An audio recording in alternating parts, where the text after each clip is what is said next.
deep black girl sigh. Um, In season 5 of the popular British show turned Netflix series Black Mirror, we are shown the story of Rachel, Jack, and Ashley 2. In the third episode of the season, we follow two teenage girls, Rachel and Jack, and their widowed father, who is an inventor. Rachel, the youngest of the two sisters, is shy, insecure, and is lonely, not just because she doesn't have any friends at school, but because her older sister Jack has become cold and distant since their mother's passing, and their father is completely checked out and oblivious to his daughter's sadness. To fill that void, Rachel has developed a parasocial relationship with famous pop star Ashley O, played by Hannah Montana herself. Ashley O, who looks like old girl from Lazy Town, is a bubblegum pop star who is being controlled by her manager and aunt Catherine. Ashley wants to create music that she's actually passionate about, and Catherine wants her to continue making shitty pop music that will appeal to the mainstream. No matter how shitty though, Ashley O and her music is highly beloved by her fans, including Rachel. When Ashley O's team releases Ashley 2, a robotic doll meant to interact with users, Rachel gets one for her birthday, and the robot encourages her to do a dance for the school talent show. Jack, her cold older sister, is annoyed by this. She finds it absurd that Rachel is so attached to a robot, that she's listening to this robot's advice as if she actually is Ashley O. When Jack decides to secretly dispose of her, or at least make Rachel think she disposed of her, Rachel calls her out for being so distant since their mom died, and even says that Ashley 2 knows her better than she does. This seems to hit a nerve with Jack, who understands that her sister is correct, and that she hasn't exactly been a great sister to her. Even though Rachel views Ashley O as this incredibly talented and confident star and feels a closeness to her, she is unaware of the fact that Ashley O is miserable. Halfway through the episode, when she and her sister / manager Catherine get into an argument and Ashley says she will no longer continue doing this, her sister drugs her, which ends up putting Ashley O into a coma. They then use her voice from the dolls to keep producing music. Months later, with Ashley O still in a coma, Rachel's doll hears what is happening on the news and begins malfunctioning. So she goes to Jack for help, and through the power of dystopian technology, the real Ashley O inhabits Rachel's doll and starts speaking to them. Ashley O tells them about their insane aunt and what her aunt and her team did to her, and asks them to go to her house to get evidence that her aunt drugged her. Posing as pest control, they manage to get to Ashley O, unplug her machine, which wakes Ashley up, and escape from the house. After a series of Disney Channel sitcom hijinks, Ashley succeeds in exposing her shitty aunt, who is preparing to completely replace Ashley O with a hologram. The episode ends with Ashley fucking O rocking out at a club as Rachel watches from the bar with Ashley 2 dancing next to her. So the first time I saw this episode, I was a little disappointed. I thought the episode was going to be about the dangers of parasociality, or at least go into more detail about why some people form these bonds with people they don't know. I mean, all the pieces were there, I thought. Rachel has lost her mom and she's only 15. Her sister is mean. Her dad may as well not be there, and she doesn't have any friends. And if you cut out the father part, it starts sounding a lot like my life when I was 15. It makes perfect sense why Rachel would listen to a robotic doll who is emulating her favorite pop star, who she feels on some level is her friend. But then the episode takes a turn, and it's clear, as many have already noted, that this was a call out of the Disney Channel and their treatment of Miley Cyrus during the height of her fame.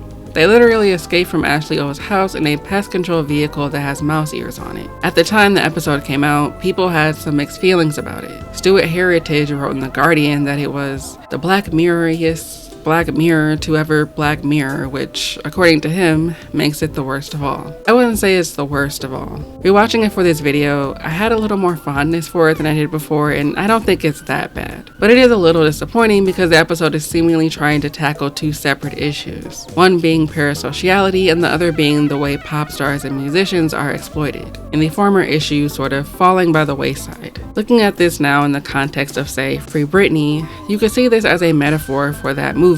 How parasociality can sometimes lead to good. Britney was legitimately struggling with her mental health, and so her family took control of her life, seemingly for her own good, while still forcing her to maintain her pop star image and continue pumping out music to fatten their pockets. If it wasn't for her diehard fans noticing that something wasn't right and formed a whole movement pushing to help raise awareness about her conservatorship and how it was actually harming her, not helping her. Would we have even known about this? Would Britney have been freed? During these past few years on YouTube, I have seen nothing but non-stop video essays on parasociality and the dangers of it, how it can lead to borderline obsessive behaviors. However, lately there has been more research on parasociality suggesting that maybe the panic over parasociality has been slightly overblown. People whose parasociality leads them into borderline obsessive attitudes are typically already suffering from some mental health struggles, and it actually doesn't represent the entirety of people who have parasocial relationships. They don't always lead to tragedies like John Lennon or Rebecca Schaeffer, two celebrities who were sadly murdered by unstable, obsessed fans. Or John Hinckley, who shot, but unfortunately didn't kill Ronald Reagan to impress Jodie Foster. Researchers have said parasociality can actually be healthy for a lot of people, especially children, and then it's kind of inevitable that these bonds will form anyway. There is no firm conclusion regarding why people develop parasocial relationships, but one is that the human brain developed to be social, and when so much of our time is spent online or watching TV or movies, we're naturally inclined to recognize the faces we repeatedly see and develop warm feelings for them. Another possible cause is loneliness. Some research suggests that the lonelier an individual feels, the more likely they are to engage in parasocial relationships, seeking a connection in some form, if not in real life. Other research contradicts the idea that these relationships are caused by loneliness. Instead, researchers including Rachel Foster have found that highly social individuals who are more likely to form friendships and relationships in real life are also more likely to form parasocial relationships. Unhealthy and unhealthy parasocial relationships, they say, originally believed to be unhealthy, contemporary research has mostly discarded this view. These relationships are typically harmless and, in fact, quite common. However, when parasocial relationships become consuming for an individual, they may be considered unhealthy. The individual ceases to maintain their real-life relationships or daily functioning becomes impaired. This can hinder personal growth and emotional fulfillment. Research finds that parasocial relationships improve an individual's well-being by providing a sense of companionship and someone with whom they can relate. In rare cases, these relationships may contribute to an individual losing touch with reality. In the case of Rebecca Schaeffer, who was, by the way, only 21 years old when she was killed, was stalked by her murderer Robert John Bardo for 3 years. Clearly someone who was not only unhinged and had stalked another woman before her, but also someone whose fixation on this woman he didn't know completely consumed his life. One of the dangers of parasociality, according to researchers, is when fans gain romantic feelings for their object of obsession and feel slighted if that celebrity doesn't respond to their messages or if they happen to meet them in real life are not what they expected them to be. For Robert John Bardo, his romantic attachment to Rebecca caused him to become enraged when he saw her in a film in bed with another actor. In an article for the Los Angeles Times, he is quoted as saying once in a letter to his sister that he had an obsession with the unobtainable. Marcia Clark, whom you know from the O.J. Simpson trial, was a prosecutor in this case, and when Robert tried to paint his cruel act as impulsiveness due to Rebecca being callous toward him as a fan, blaming her for why he stalked her and shot her, Marcia wasn't buying it and knew this was in fact premeditated. By holding the gun behind the bag where she couldn't see it, he was lying in wait. He lured her out.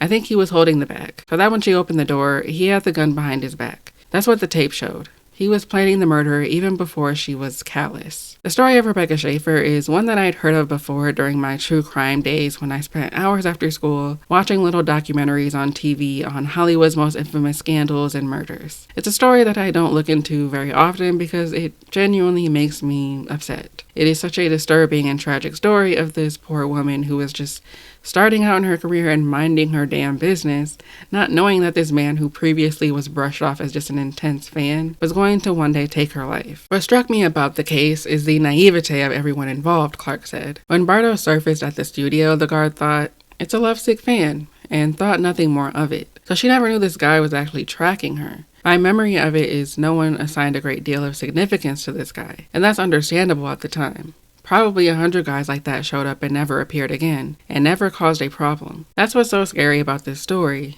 These things aren't common. There's a reason there's really only a handful of anecdotal cases where an unhinged fan took the life of a celebrity. Robert not only murdered this poor woman due to mental health issues and honestly misogyny because he felt she had turned into another Hollywood whore because she was doing her job in a movie. In an extreme sense, he couldn't separate Rebecca from the characters she played on screen. He saw her on My Sister Sam, the sitcom Rebecca starred in not long before he murdered her, a family sitcom where Rebecca played a nice, innocent girl. He fixated on that version of her and crafted an idea in his head of who she actually was and felt entitled to her, as many fans do. Rebecca was no longer a person. She was a figment of his imagination. Security specialist Gavin Day Becker says of this case, quote, "He doesn't love her. He doesn't know her. She's pixels on a TV screen, that's all," Gavin said. "This is very common. They start with this love and attach to this person they don't know, and then find a reason to turn on them. We've seen this in less extreme cases.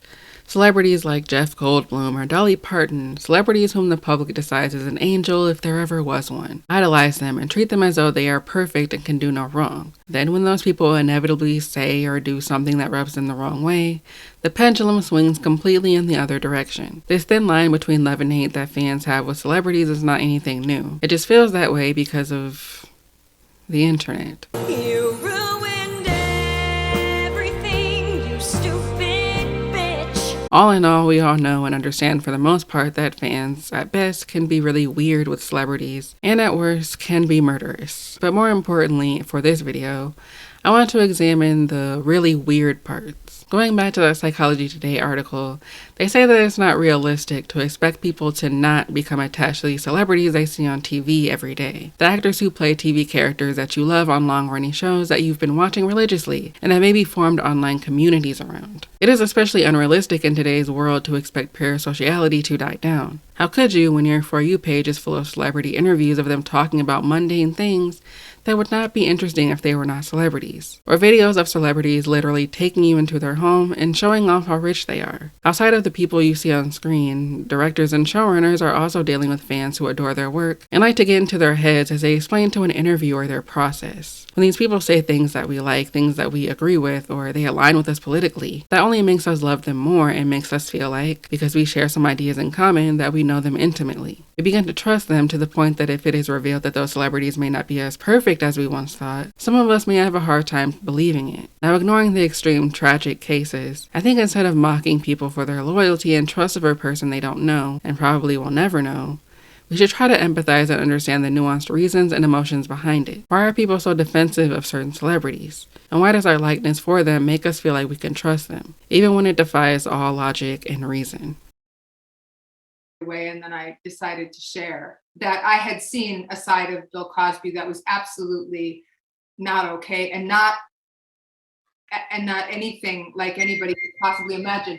So all of these women that people were calling gold diggers, which is just insane if anybody knew anything about the law in most every single state, that it wasn't about that at all. It was about celebrityism, which really needs to be discussed.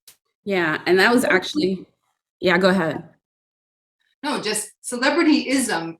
Cosbys don't get created unless people, I was on a set the other day where the actress was walking towards someone and the sea parted. For what? This is a person who's just working. She's working. She happens to have that job. You're a grip. You're a gaffer. You happen to have that job. They're equally important to this experience. What are you moving out of the way for? In 2022, stand-up comedian W. Kamau Bell released the docuseries We Need to Talk About Cosby. We Need to Talk About Cosby is an incredible docuseries that I highly recommend you all watch, though keeping in mind the subject matter is very upsetting, obviously. It is such a great examination of what Eden was saying in that clip. How what she called celebrityism is how people like Bill Cosby are able to get away with leading a double life. Successful, exceptional black man by day and predator by night. What this documentary does so well is juxtapose Bill Cosby's comedy and career with the crimes he was committing in private. Throughout each episode, we hear snippets of Cosby making rape jokes that specifically relate to what he was doing in real life. It's true. He does this routine, which now seems like it might have been a red flag. What? Spanish fly? Well, there's this girl, Crazy Mary. You put some in her drink, man, she... Go to a party, see 5 girls standing alone. Boy, if I had a whole jug of Spanish fly, I'd light that corner up over there. How his character in The Cosby Show was an OBGYN and his office was in the basement. A detail many of the people interviewed forgot. The episode with the special barbecue sauce that makes women horny. Even with all those signs that were not easily recognizable as red flags before, the people in this documentary, black people who grew up with Cosby, can't help but feel nostalgia when watching the more innocuous moments in the famous sitcom.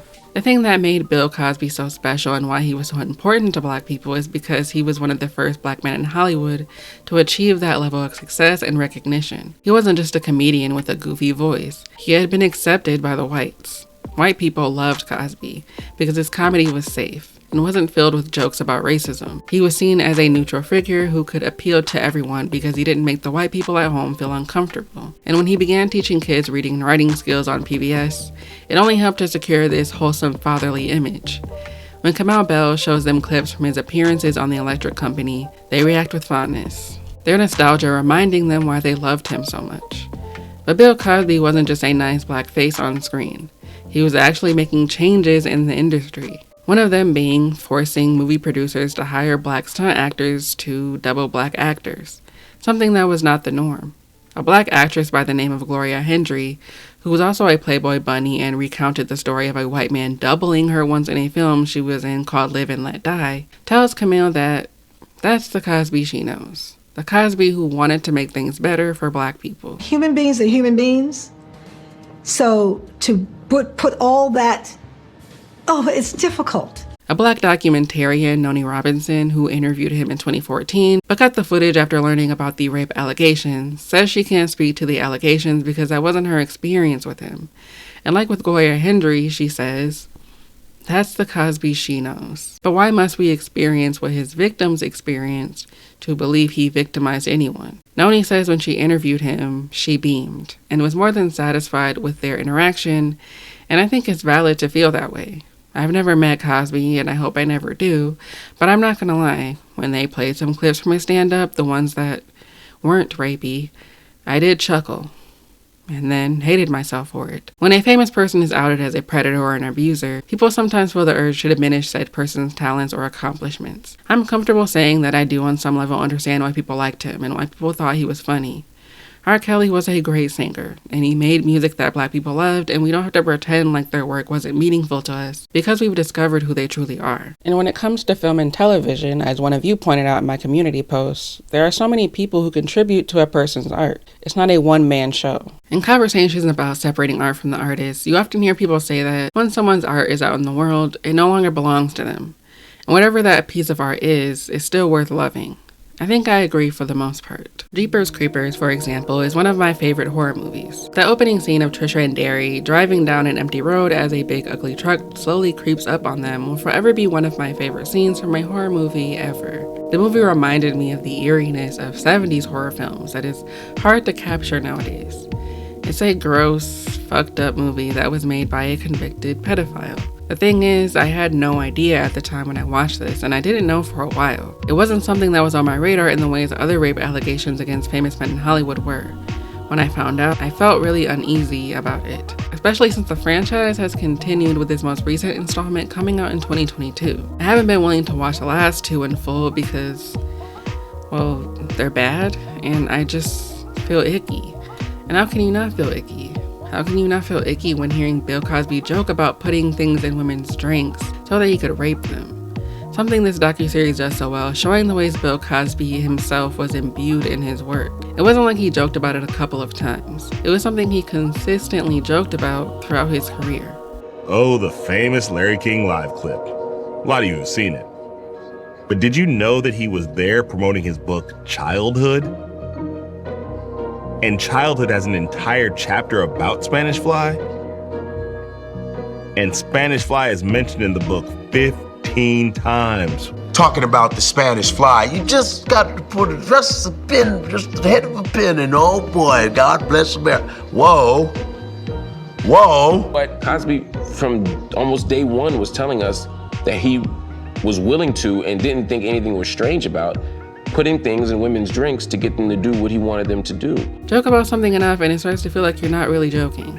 People get mad at you if you try to critique a joke, especially a rape joke. And being a feminist, I already know I'm on shaky ground making a fuss about a rape joke. It's what you expect, right? But jokes aren't just jokes, even though people love to say that anytime you critique a joke. People do joke about things they believe, and people are sometimes laughing because they also believe them. That's not to say anyone who enjoys offensive comedy agrees with what the jokes are about, but we need to stop pretending as though people don't laugh along to jokes because they are, to some degree, taking them seriously. People don't just laugh at George Carlin because they thought he was funny, because if they did, they wouldn't talk about this man's stand-up as if he was a politician giving a political speech. I'm not saying we should investigate every person who makes rape jokes. especially since rape jokes can be varied, and I do think there are ways to make rape jokes that don't perpetuate rape culture. Yes, I know I'm such an annoying feminist, but what's more annoying is acting as though people can separate themselves from their work. Cosby made these jokes because he thought, and probably still thinks, it's funny to drug women and take advantage of them. He did not see women as people, he saw them as fuck dolls, things that he could use and discard. And we just need to be honest about that. And yeah, if you enjoyed those comedy specials and you hear those jokes and you cringe, that is completely understandable. And yet I can't listen to it now. No. I just can't. I can't separate it. You can't separate it. I can't.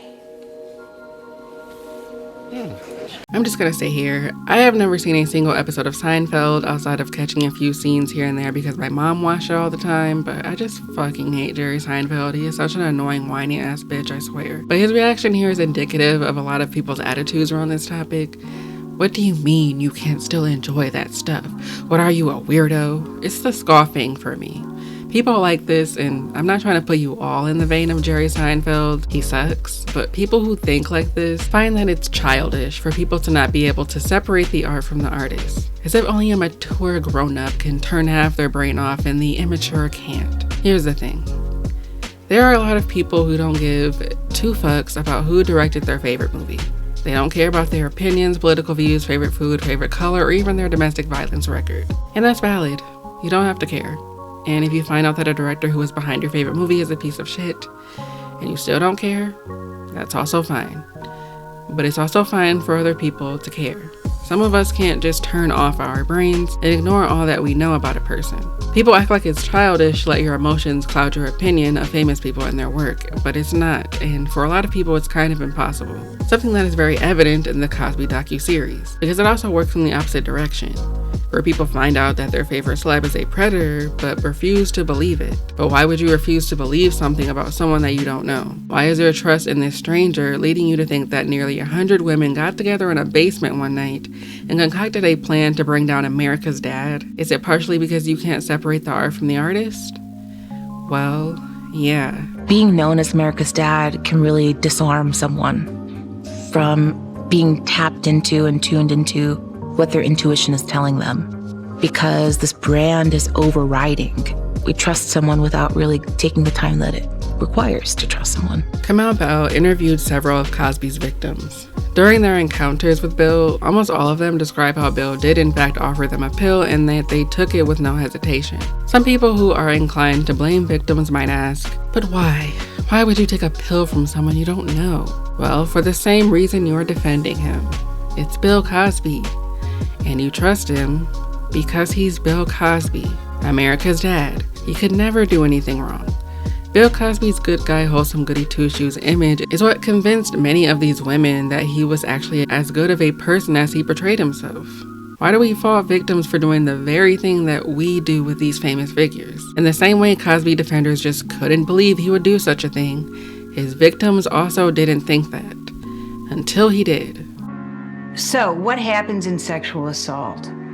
The first thing that happens is a sense of confusion because somebody has betrayed a belief that they had about the person. So if I believed that this person was a kind, upstanding man who was going to help me, then how do I begin to accept the fact that he could do something so horrible to me? What does it say about my ability to judge people? One of his victims, Patricia Leary Stewart, I think, met Cosby on a college campus where he was allegedly getting his PhD. Patricia was enamored by a speech on education, and to her, he seemed to genuinely care about education and was very passionate about it. When Patricia informed him that she wanted to be a singer, he told her he could help her get her music career started. And one night, he invites her over for a dinner party where she is the only guest. Something she was not expecting in the slightest. Alarm bells set off, but Patricia says she wanted to be a grown-up and decided to stay.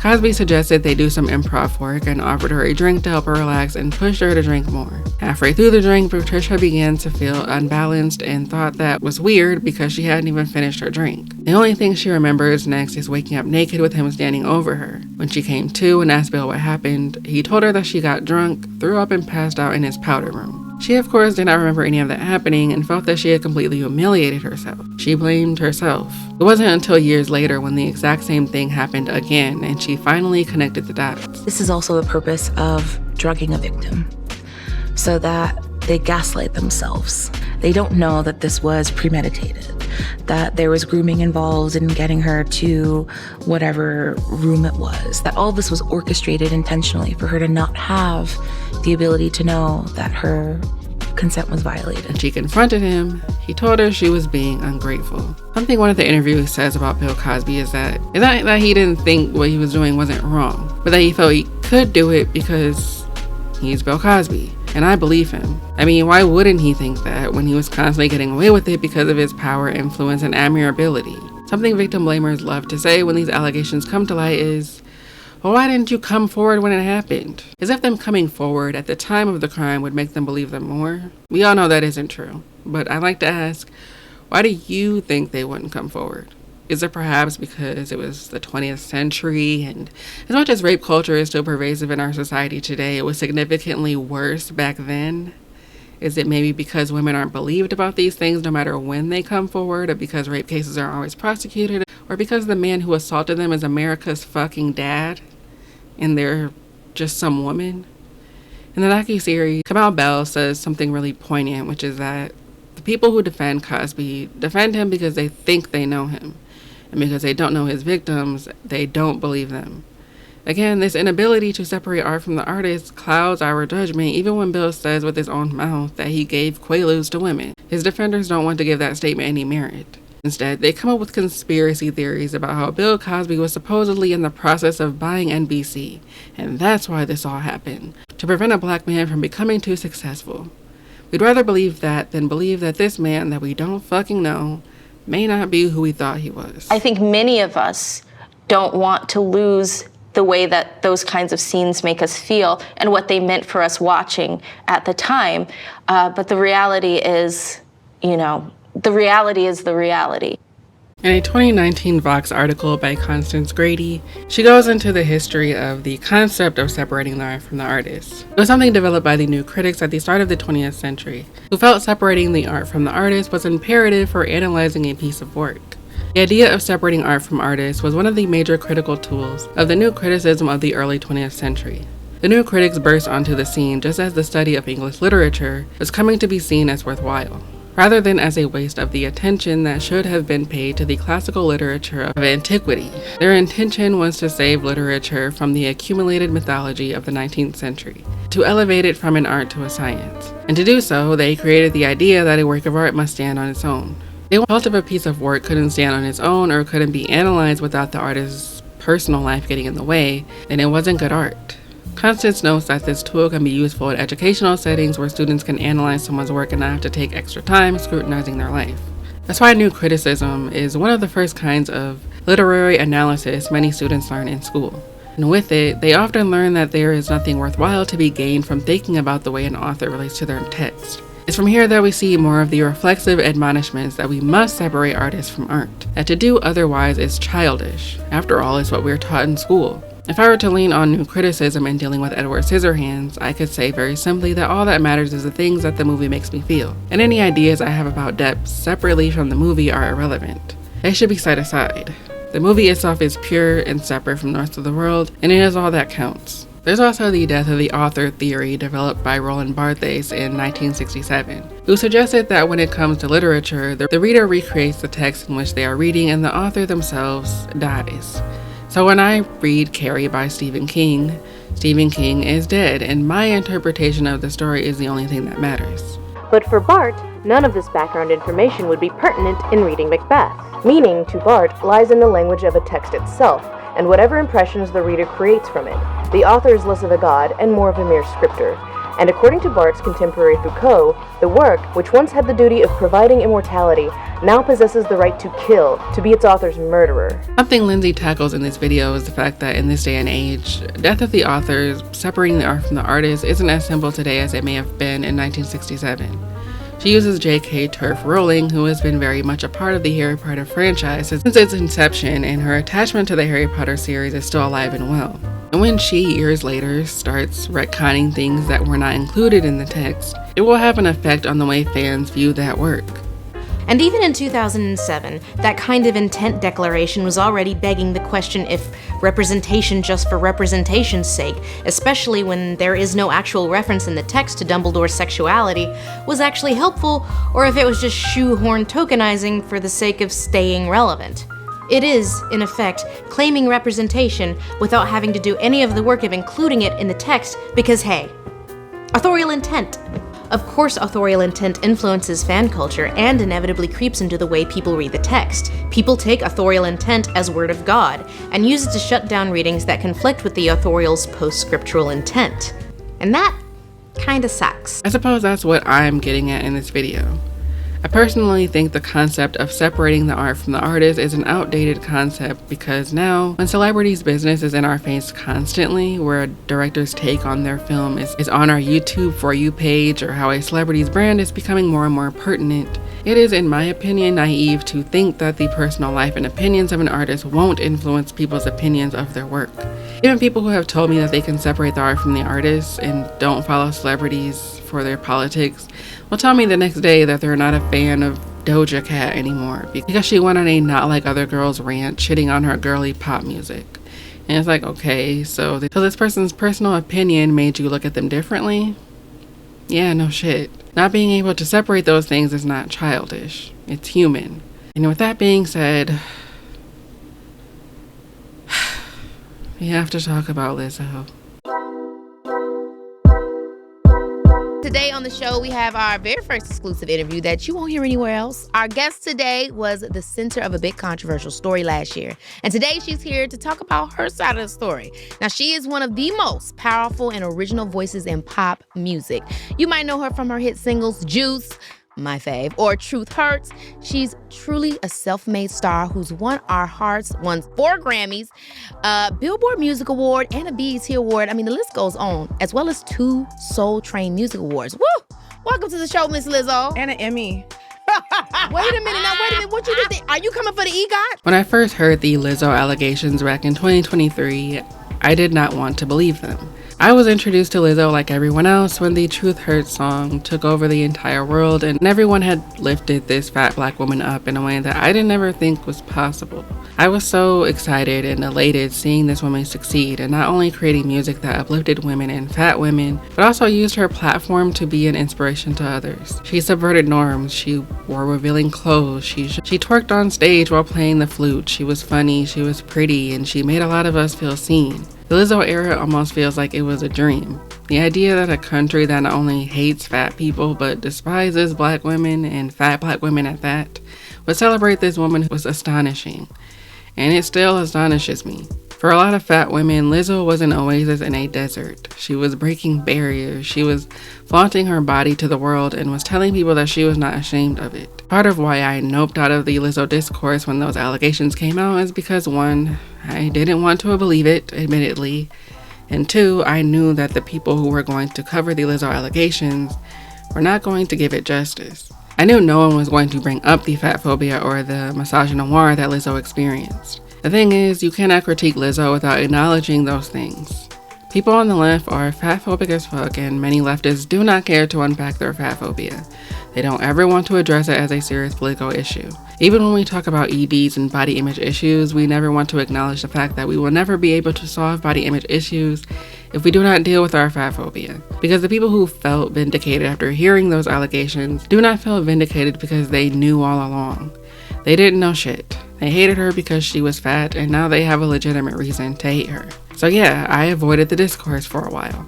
And eventually I just had to realize that I do not fucking know this lady. And why should I doubt these allegations? For those who may not be fully aware, Lizzo was accused by multiple backup dancers of sexual harassment and enabling a toxic, hostile work environment on the set of her Amazon Prime reality TV show, Watch Out for the Big Girls. Some of the dancers say they were body shamed, dancers were fired for speaking up, or if Lizzo didn't like them. And one story involving Lizzo pressuring one of the dancers to touch the naked body of a nude performer while at a nude cabaret club. Lizzo has denied most of these claims and called them outrageous when they came to surface. Someone who built a whole brand around being a body-positive role model encouraging women to be confident was not practicing what she preached in any way whatsoever. These women who she knew looked up to her, who were probably inspired by her to love their bodies or at least try to. It's sad to think about, and when I finally got around to reading about the allegations, I felt icky. And I knew I had to let her go. And I admit that it is hard to listen to Juice now, even though that song is amazing. Because who am I, a fan, to say that these women are lying? They spent more time with her than I ever have or ever will. Why do I think my opinion of who she presented herself as has more credence than these women's experiences with her? I'm curious, working with Lizzo, was there a specific moment or incident where you felt like this was crossing the line and it's actually more of a toxic working environment? Many instances. I can't pinpoint one. I can probably count at least 10, just right off the bat. I mean, just inviting us to sexually explicit things, a lot of times without our knowledge of knowing that there was gonna be nudity there, telling us that we need to be a family and, invite us to be sister-like, have a sisterhood, but then turn around and never give us the benefit of the doubt and believe the microaggressions being put forth towards her by management about us. This is me and Crystal's first job, so for a long time, in my time in the camp, I just chalked this up to, this is probably just industry standard, or like, even if it's not, it can't be that bad, the industry is crazy. I made a lot of excuses for Lizzo and the management team until enough was enough when I finally was out of it. Right. Just to make matters worse, for it to be with this particular artist who stands, for the things that she stands for and the messages that she preaches, you would never in a million years think that that would be something that you have to deal with and that you have to go through. And, at first, small things would happen and I was like, oh, maybe it's a miscommunication between her and her management. I'm trying to always give the benefit of the doubt at the beginning. Maybe it's a personality thing. Yeah, maybe she just has to warm up to us. And I had even questioned former dancers that are no longer a part of the camp, like, is it usually like this? She's like, no, just give it some time. But over time, it was a slow, downward spiral of, finally getting to the point of, for me, the biggest point that was the turning point in all of this was when we asked for our retainer, which is like a holding fee, that is a standard norm, and the rest of the talent on the tour was already receiving. We were like, hey, it's a norm that dancers can ask and should receive, especially if everyone else is receiving. So that was the turning point, and I think the moment in which, tensions started rising between management, Lizzo, and the dancers. And that's the thing about all of this. We focus so much on how hard it is for us to let go of these people and what their work did for our culture, and don't think twice about their victims, or how maybe what their victims experienced is more important than our personal feelings. Nathan Forrest Winters, who was sexually assaulted by Victor Salva, who by the way also videotaped himself sexually assaulting a child during the filming of his 1989 horror film Clown House, was only 12 years old at the time and was blacklisted from Hollywood after Victor Salva was convicted, and all with the help of famed Hollywood director Francis Ford fucking Coppola, who helped Victor with his legal fees, supported him all the way, and informed Nathan Forrest Winters, a child at the time, remember, that he would never work in Hollywood ever again. My lawyer called my parents one day and said, the appointment we had with Victor's attorneys it's been rescheduled. It's been pushed till tomorrow. So you guys don't need to come in today. And so we stayed home, and my attorney actually went down and met with Victor's lawyers and signed wrote up a plea bargain and had it signed. And the plea bargain dropped the 6 most severe charges, the ones that had to do with the production of Clown House and the abuse. And he was convicted on 5, the 5 least severe charges, or signed a plea bargain of that, and was sentenced 3 years. And he was in jail for a short time when he was first arrested, but after that, he didn't go to prison. He never saw another jail cell. He went to a treatment facility in Napa. Oh, and what a retreat! How lovely. Right, yeah, he did 15 months. So I'm sorry. Basically had movie deals waiting for him. You know, like it was like, you know, warm reception when he got out of his treatment, and was right back to work, you know, shortly thereafter. All right, so Francis Ford Coppola stepped in to not only help him, but then he sued you. Yes. It was slime bag. Are you kidding me? This notable, legendary Hollywood director stepped in to not only throw sand in your face, but to help someone that had been arrested on unspeakable charges. Mm-hmm. Yep. Freaking believable. No one ever talks about this shit. So many articles I've read from men in Hollywood defending Victor Salva and insisting that he's changed and that his art is important. I've never once given two fucks about this guy whose career was torpedoed because he was victimized as a child. Victor's legacy and his genius is more important than this guy's life, apparently. I don't think there's anything wrong with empathizing with someone who has done something fucked up. People can change, and technically Victor was held accountable for what happened, but he's still working in Hollywood while his victim is blacklisted for being a victim. Does that make any sense? Is that right? Is that justice? This is why I'm not someone who is obsessed with carcerality. Just because someone gets on the sex offender registry, as Victor is, or gets thrown in jail, doesn't mean that the victim is healed, nor does it mean that justice has actually been served, because he is really the only one who is punished in all of this. We like to punish the victim for the things that happened to them. Something Felicia Rashad, who worked with Bill Cosby on The Cosby Show, said in defense of him during the height of that case was that his legacy was being obliterated by these allegations. The way people like to burden victims with destroying the legacy of the person they're coming out against is one of the most disgusting things that humans do, and I hate it so much. Stop putting people in a position where they have to weigh the consequences of whether or not this person's legacy, this person who chose to be a predator, abuser, rapist, harasser, or what have you, will have their legacy destroyed. Fuck their legacy. They have a right to tell their truth.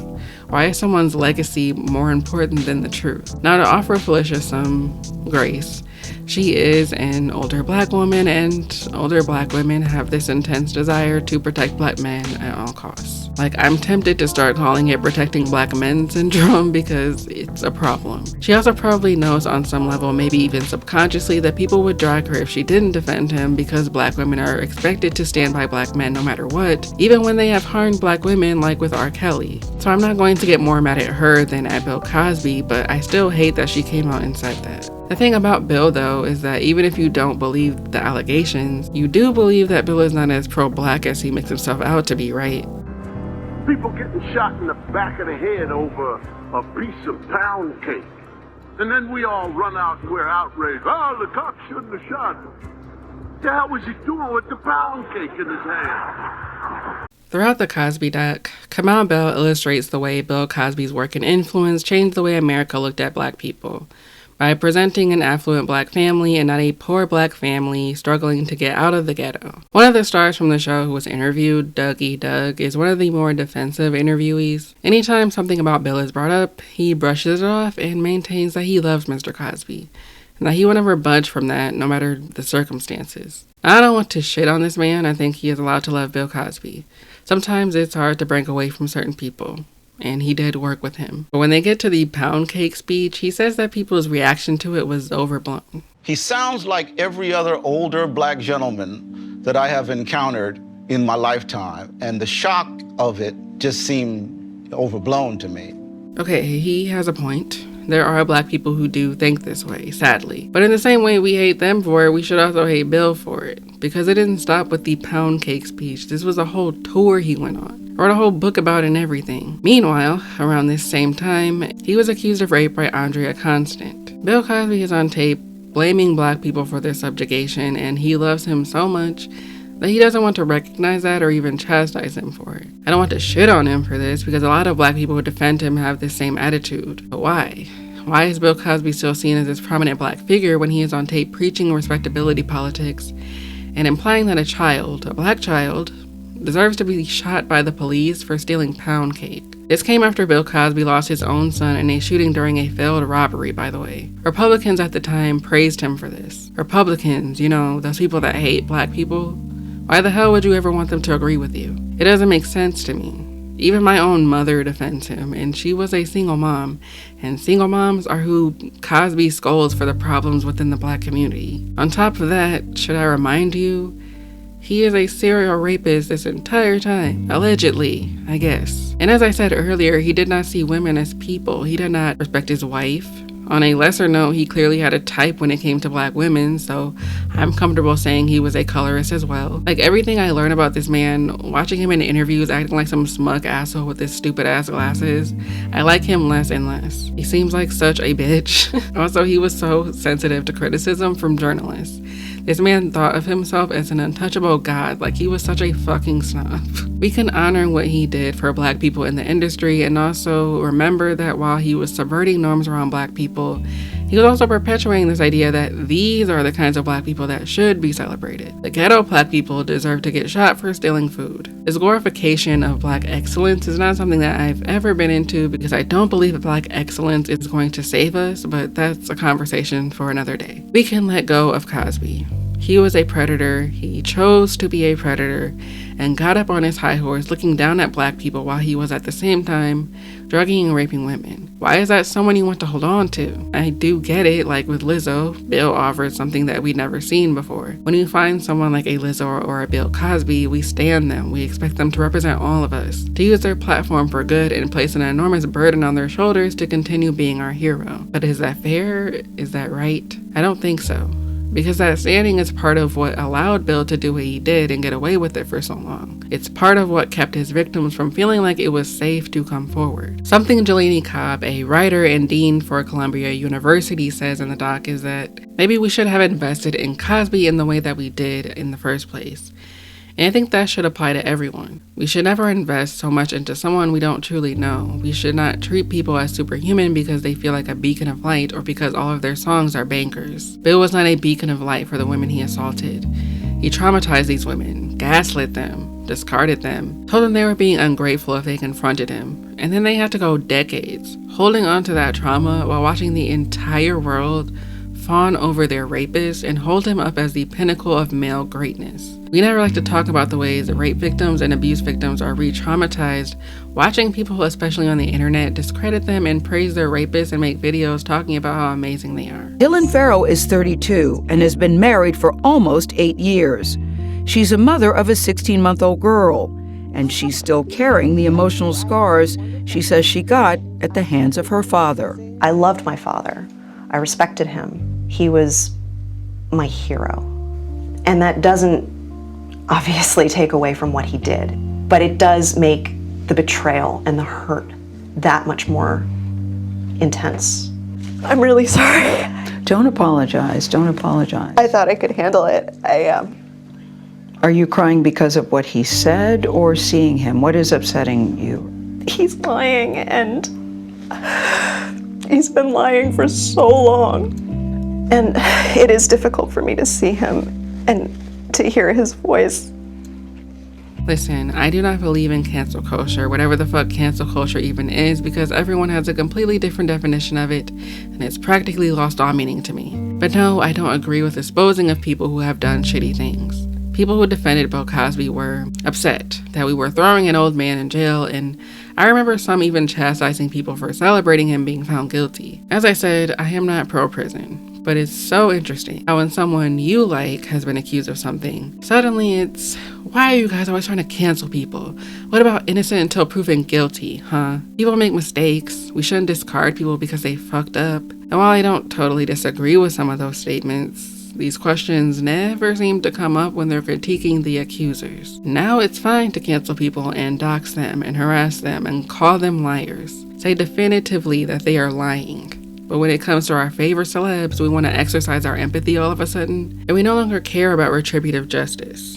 If you can have empathy for a man who not only repeatedly made rape jokes in his comedy and then later admitted to giving women quaaludes to have sex with them, you should be able to do the same for the women he violated, I feel. I don't want to tell you to stop having parasocial relationships with celebrities, and I'm not going to act like I still don't have some parasocial attachments to people that I admire who aren't even like celebrities but are YouTubers and podcasters and writers whose work has influenced so much of how I see the world, whose work speaks to me. It makes me feel less alone in the sense that I just didn't grow up around people who thought the way that I think. It was nice to find people who also cared about nuance and empathy. I do think it is inevitable that we will have these parasocial bonds, but I think part of having a healthy parasocial bond is understanding fundamentally that you don't know this person. You don't know what they are like in their day-to-day life. You don't know what they're like on their off day. You don't know what they're like when they're tired. You don't know what they're like when they're hangry. You know nothing about who they are internally. And so when someone comes forward and says that person harmed them, you should not have this knee-jerk response of assuming that they are lying. That doesn't mean you have to immediately believe every victim. I personally will always believe victims, even if it turns out that they're lying, because I'm not going to let one person lying stop me from believing other victims. Because for one, people don't typically lie about this stuff, and two, I don't think it is fair to punish a potential victim by disbelieving them because one person out of like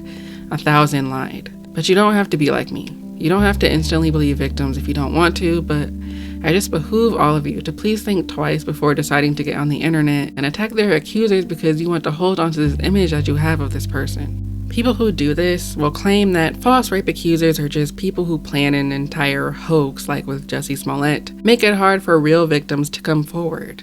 And that's not true. We make it hard for victims to come forward. When we attack people and mock them because we think they're lying, we are sending a signal to all victims that if they come forward, this could be them. I mean, it's been 30 years since the Cosby Show has been on TV, but Bill Cosby was like the #1 most powerful man in the entertainment industry back then. He had like $400 million under his belt. He had power, he wielded power.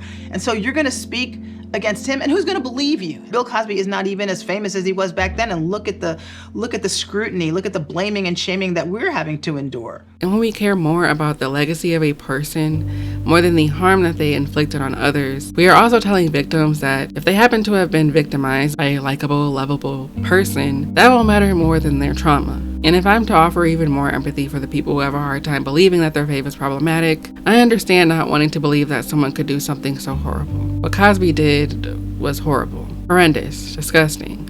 2 black men in the docuseries said that when they first heard the allegations, they felt it must have been exaggerated or overblown. There was just no way that it happened like that. It's like, oh, they're lying or exaggerating. I know that shit did not happen like that. But then what happened was I bump into this friend from years ago, and I just was curious, did he ever try anything with you?